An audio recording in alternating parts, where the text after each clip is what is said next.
Wake up, RipCity. Your Blazers are 2-2, coming off a win last night against the Los Angeles Lakers, winning 122 to 108. I'm the host of the Wake Up RipCity podcast, Alex Moore. Alongside me, he's the former producer of The Bald-Faced Truth, Jonathan Glissmeyer. Jay Gliss, how you doing today?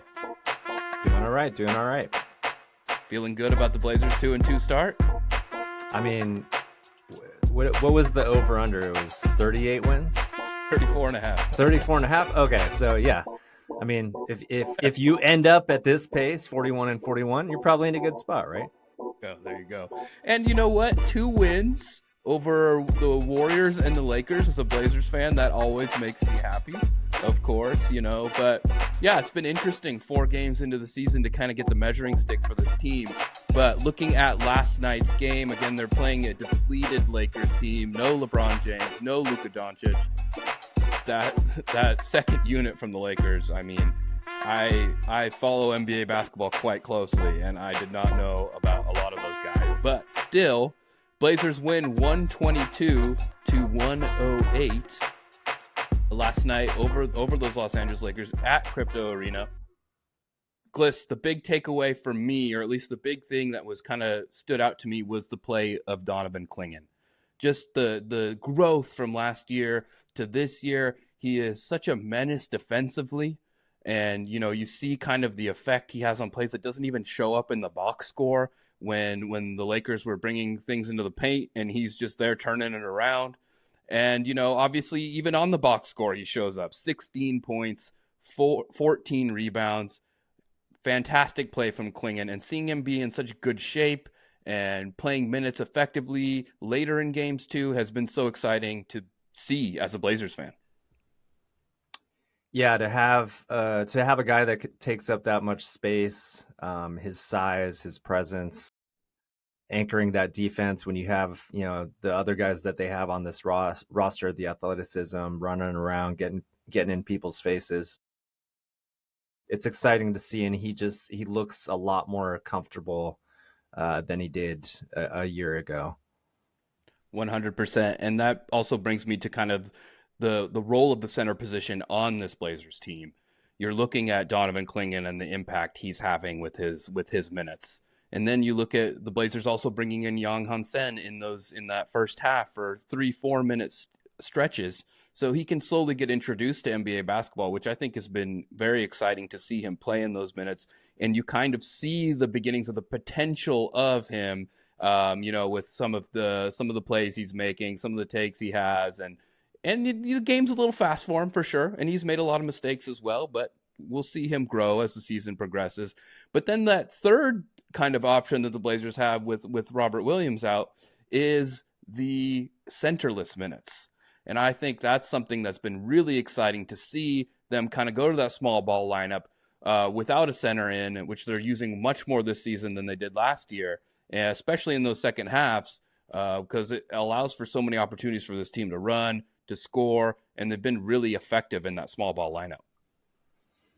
Yeah, and I think probably the main takeaway I have through these first 4 games is if you're an NBA basketball fan, you're going to enjoy watching the Portland Trail Blazers because, you know, I'm loving that small lineup. And I think a lot of what kind of drives the excitement of this team is when they put that small lineup in, it doesn't seem to really hurt them defensively, especially just because they're so in your face and they put in so much effort and they've just kind of bought into this identity. And I mean, you can see it. It's just like, it's a feel thing. It's not necessarily something that shows up on the stat sheet. It's like, you just see the energy that they're putting in on the defensive ends. And it feels like, you know, there's a fast break waiting to happen, you know, at every turn.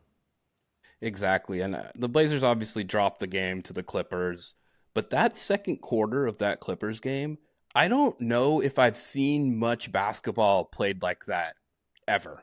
It was insane. Every time they had the ball, whether it was a Clippers make or miss, they were running it down, and then they're coming and picking them up full court, trapping, and it's just they're all over the place. And for the first time as a Blazers fan, they actually have the personnel to do this, which Mm-hmm. is so fun and so exciting. And like you're saying, like basketball fans should really enjoy watching this team because of their movement. I think the similar example would be the Indiana Pacers last year, and you see where that took them. But the Blazers almost seem like they're doing that on steroids. Like, they're just all over the place. And obviously, I don't watch the Indiana Pacers as closely as I watch the Trailblazers, but seeing them with the movement, the fluidity that they move with the ball on the break, and everyone just pushing.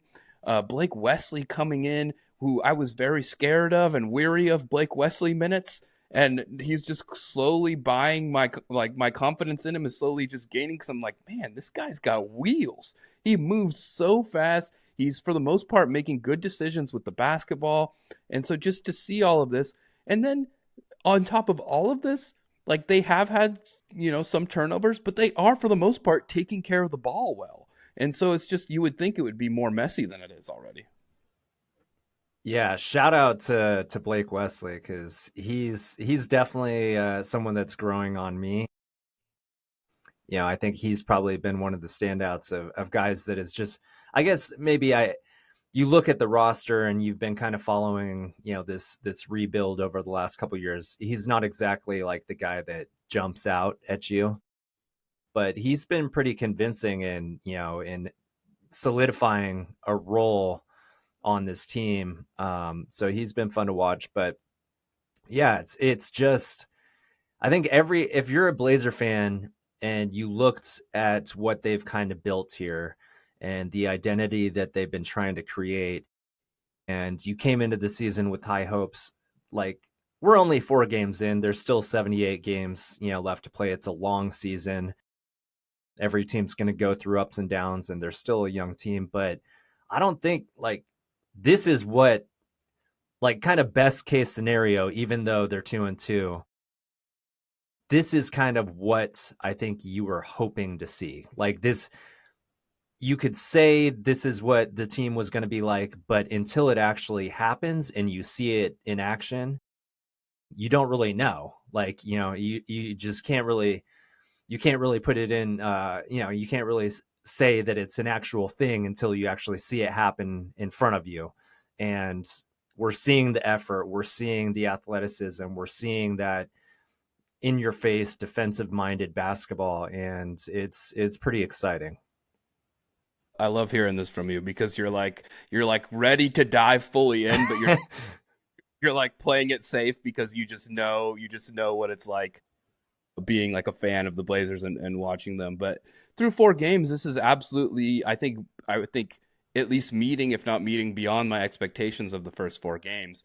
There's a scenario where they drop that game to the Warriors, or they don't win this game tonight, which they should have taken care of. Those scenarios exist, and you know what? They are a couple possessions away from beating Minnesota, and they had a lead on the Clippers, and we're in that game as well. So I think one thing that we're looking forward to is for in those losses, how are they playing? And they played well in both of those games and were in it and could have won. And I think that's also something that's more important to value at this point early in the season. Okay, we've been very positive, which I love being positive because there's so much negativity on the internet, Gliss. Like literally, if you like go on a RipCity thread when the Blazers are losing, you like I'm like this is the worst team I've ever watched. Just reading the comments on the internet. But then like you go on when something good's happening, it's like the happiest thing. And I like to stay more positive. I think there's so much negativity out there in the world, but let's turn it into something a little bit more on the negative side. So at Wake Up Rip City, we're waking up on the good side of the bed, but what if we're waking up on the wrong side of the bed? It has to be the play of Shaden Sharp so far. Through 4 games, he has not found his shot.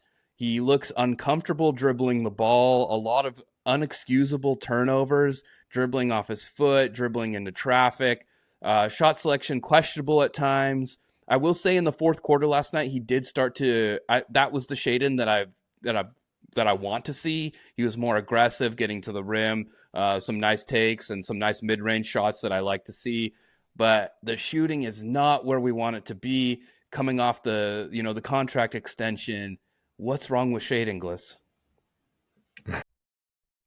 Yeah, I mean, I would agree. It's definitely been kind of difficult to watch at times. It just seems like, and I said it after that first game, the Minnesota game, it just seems like he's kind of pressing. Yeah, It agree. looks, like everything just looks out of sort. When he does take a shot, Agree. it seems like it's not the time to be taking. It's everything just seems out of sorts. Like he's just kind of pressing a little bit. And I think part of that is the fact that he hasn't shot the ball well. If he's shooting well, then we probably aren't noticing that as much. I still think just his play in general just hasn't really found its way into the way that they're playing right now. But I think over time, if he's able to start hitting his shots, then he'll kind of ease into finding his place and being the player that we know he can be. But it has been definitely kind of one of the bigger bummers, I would say, to start the season, because he has so much promise and it just feels like he's just not really fitting into what they're doing at the moment. Yeah, I completely agree. I think that fitting in is exactly right. He just doesn't feel like he's in the flow of the offense. Whenever he gets the ball in a half court set, it does seem like he's forcing things, like you were saying, too.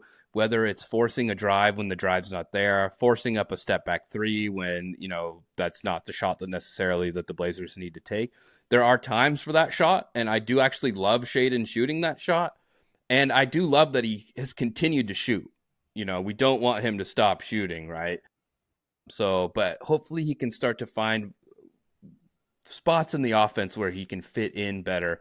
I do think he works better with a natural point guard, and so he can play off the ball a little bit more, where he can get his shot up, backdoor cuts, all those things. To see him get involved that way, to see more movement on the offensive side off the ball, I think would be great for him, instead of forcing off the dribble. When his ball handling has just never been his strongest suit, and to be honest, he will not be the star player that we all envision him being if he doesn't fix his ball handling. And I was really hoping this season it would be fixed, but it clearly is still a struggle point for him. So, yeah, I mean, that is the one thing that obviously hasn't met expectations this season. But then you look at the Blazers, who are 2-2 with Shaden struggling, envisioning this team when Shaden has that 30-point game, or starts to come into his own offensively and starts shooting a little bit better and starts getting to the rack with the kind of ease that we've seen him get with that athleticism before. The Blazers are going to be looking really good at that point. Yeah, for sure. And as I was saying, I think part of it is like when an NBA player isn't shooting the ball well, especially a player that's meant to be involved in the offense as much as he's expected to be, for this team to be kind of taking that next step. I think that's a big part of it. It hasn't seemed to affect his confidence too much. Like you said, he's still being aggressive, sometimes maybe too aggressive, like you said, just kind of forcing shots off the dribble. But I think it's not something that I would necessarily be worried about. We're only a couple games in. We've seen the kind of player that he can be, and you're right. If he starts to find his shot, and and it's such a long season, there's going to be games kind of like parts of that first half of that Clippers game where you might have a game like that the entire game, where everything feels off, or the team is sluggish on a back to back, and you're going to need nights where guys that are able to kind of put the team on their back step up and do that. Yep. And I think once we see a game like that from Shaden, I think it'll kind of change the narrative, and things will start to fall into place a little bit.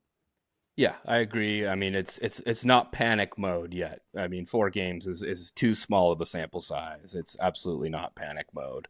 But I will say that one thing the Blazers are missing is that go-to guy. I mean, you look at the Timberwolves game, Anthony Edwards absolutely takes over in that fourth quarter. The Blazers don't have someone who could do that, or didn't have someone who did do that. And then you look at the Clippers loss too. Kawhi Leonard was just their go-to guy, getting to his spots, hitting that little mid-range little fadeaway he has that he's gone to for so many years. And the Blazers just don't have that person right now. Is it Denny Advia? He's looked amazing these 4 games. Obviously the first game he doesn't shoot well from 3, but since then, man, the shots he was taking last night off the dribble 3, if like Denny's hitting off the dribble threes like that guy's unstoppable with the way he can get to the rim. So the Blazers do need that go-to guy in the fourth quarter, because in those 2 losses, that's kind of the thing that I've seen missing. Yeah, for sure. And I mean, and granted, that first game, that dude's one of probably 5 NBA players in today's NBA that can really do what he did in that fourth quarter. He was unbelievable. But yeah, I mean, you're right. It's probably the one thing that seems like it's kind of missing, if you're talking about like a really, really competitive, like not just play-in type of playoff basketball team. Every NBA team has to have that guy, and we've seen it already. If you look at the Eastern Conference teams that are kind of like these prominent teams out east in Indiana and Boston, without some of the star players that they've had in the past, it looks like they might be in for a tough season, because they don't have those guys, and they aren't coming anytime soon. So yeah, I think we all hope that Shaedon, and we saw flashes of it in the past, and I think that's the hope, is he could be that guy. And as we know, Damian Lillard is back in Portland, but he is not playing in the NBA this season. He put up shots in LA last night. He did. Look good, look good. I still wonder in the back of my mind. He keeps saying he's not going to play, but I kind of wonder if they get into the playoffs. I'll do it.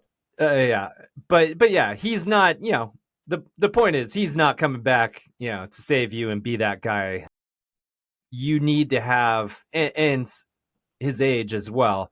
You need, if you really want to have this team be kind of go on one of those runs the next 4 or 5, 6, 7 years, where they're a perennial playoff team, then you're going to have a guy that can kind of be the guy in those moments. And I think we're still hoping that Shaedon can be that. Do you think Denny is that guy? I mean, like you said, if he shoots like that, I think he can be. I mean, I would not be shocked if he's playing the way he's playing right now. A month from now, then you're going to start hearing talk about, like, is this guy, worthy of an all-star spot, because he's playing that well, and he's been that impressive. So yeah, if he can talk, yeah. Yeah. So I mean, if he continues to play the way he's playing right now, and even last year, like the second half of the season last year, I think he probably could have said that, kind of looking into the future. So yeah, I think he could be that guy. I think. You think Shaedon's skill set is maybe more something that fits that, which is not to talk down on Denny, but like Shaedon kind of has that. To me, it's like a go-to basket when you need 2 points. And Denny is so effective at getting to the rim, but in the fourth quarter, when the game slows down and the key is clogged, mm-hmm. I feel like someone like Shaedon, who can get to his spot, ideally, and take that fadeaway mid-range jumper, like we see so many stars rely on late on games. Like, to me, that is kind of the ideal thing. Now, does Denny have that in his game? Not really. Denny's either shooting threes or getting to the rim.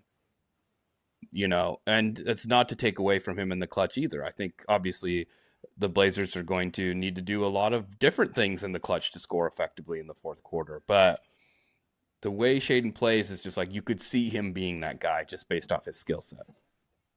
Totally agree. It's not like, it's like you said, it's not a knock. It's just that I don't know that his game translates to being that kind of closer that we see in the NBA.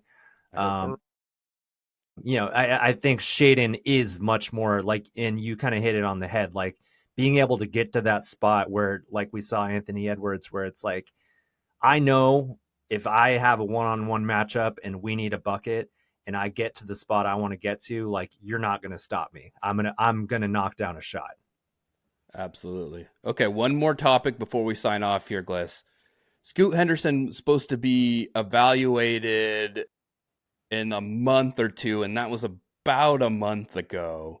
I don't think there's any news yet, but how do you see Scoot fitting in with this team through 4 games, and how do you think his style of play matches up with how the Blazers are looking? I think stylistically, I don't know. I think it'd probably be pretty seamless. Just the kind of player he is. He's more about getting to the rim. He's kind of more of a hard nosed point guard. I don't I don't really foresee that being an issue. Whenever he does get healthy, I would say, it's not necessary to rush him. I think they're fine with the unit that they have at the moment. And again, for him being such a high draft pick, like, I would say there's more pressure on him in terms of like how I perceive it as a Blazer fan. It's kind of like, okay, like, you were the third pick in the draft. Like, this is the year I want to see, like, how good of an NBA player are you? Yeah. Not that it's necessarily a make or break season, but I think he probably personally should be feeling a little bit of pressure to be like, we want to see who you are. Like, there's been enough time that has gone by that it's kind of like, what kind of player are you at this level? So I would say there's probably more pressure on him than there is, like, I don't think probably the Blazers feel like it necessarily makes or breaks who they are. I think he does fit seamlessly into the kind of identity that they've kind of established early on in this season. So I think he'll fit seamlessly once he does come back, but it'll be really interesting to see if he adds something to that, because that would be my main question: is, does he provide another element that kind of elevates this team? Oh man, Gliss, you took that so seriously. I was just hoping, yeah, it'll be fun to watch him run up and down the court. No, but you're absolutely right. I mean, obviously, it's going to be a big season for Scoot. I love watching off-season videos of NBA players, like, so unseriously. But there was a lot of videos of Scoot Henderson working out a lot. I don't think anyone really questions the guy's work ethic. Mm-mm. Point guard's a very difficult position to learn in the NBA, especially nowadays. And so seeing him kind of grow last season was so exciting. And I'm very excited to watch him play. And I agree with you. I do think it's going to be a seamless fit. Scoot loves to run, man. That guy will run, and if the coaching staff is saying, Scoot, run on a miss, run on a make, run, he will do it. He's going to go right to the rim and attack it. And that was kind of an issue with his rookie season, was his finishing at the rim, but it improved so much last season. I'm excited to see how much it improves this season.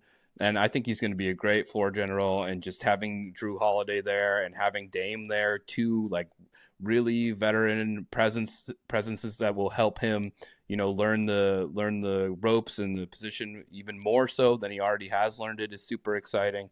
And so yeah, it's super fun. Man, it's kind of crazy how fast we've just moved on from Chauncey Billups, right? I'm already past that already. It's like, Who's well, that? Thiago Splitter. I mean, Thiago's. I love the way he's kind of held his own. He hasn't really let anything bother him. He said all the right things. That the team seems to love him. I mean, I think the love for Thiago Splitter is warranted. Yeah, and I mean, like we talked about last week, it's just like such a difficult position to be put in as a Yeah. franchise. And it doesn't You, really seem like they've missed a beat. Like, I mean, it seems like he's stepped in and everything feels normal. It is weird because we kind of just like, it was like, oh my gosh, this is a really big deal. and then it was just over. Basketball cures all. Yeah.